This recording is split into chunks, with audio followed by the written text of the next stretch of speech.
My Clairalience was following me around for over 20 years before I ever knew it was a thing. From what I can remember, I started smelling my grandpa's spirit as toast when I lived in his house after they passed away.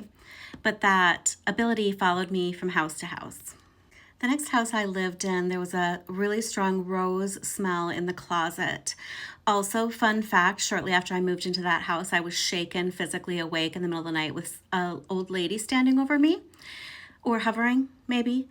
And also, I had thermostat problems in that house, and I remember yelling at her that I needed the heat on and watched it, heard the furnace kick on, and then watched the thermostat climb back up to a normal temperature.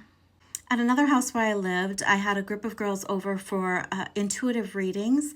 So everybody got intuitive readings that night. And after everybody left and I was tucking myself into bed, I could clearly smell banana bread. Also, fun fact about that house, after I found out I was moving to St. Charles, Illinois, from Wisconsin, I found a matchbook in the house that I'd never seen before that was for a bar in St. Charles, Illinois. One of my favorite stories not associated with a specific house was a chocolate cake smell.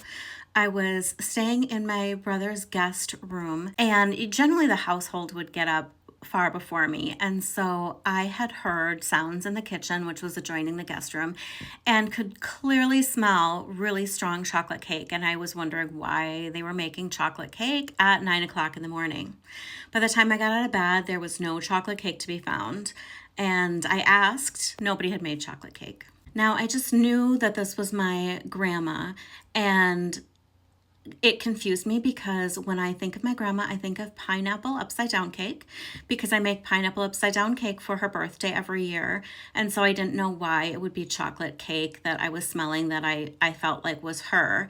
But fast forward a couple of months later, I was at my mother's house talking about pineapple upside down cake and wanted to look up grandma's recipe, which my mom had written into her Betty Crocker cookbook. So I opened up to the cakes page and she had written it on the back of a section. So facing that handwritten pineapple upside down cake recipe was a full page picture of a rich chocolate cake with chocolate frosting. And I had to laugh. Have you ever smelled something that wasn't there? I used to think it was my imagination because generally I was alone when it happened, but now occasionally it's happened with other people around and I can confirm that I am the only one smelling it. I'm not trying to prove anything to anyone, but if you're on the path, I'm here to light the way.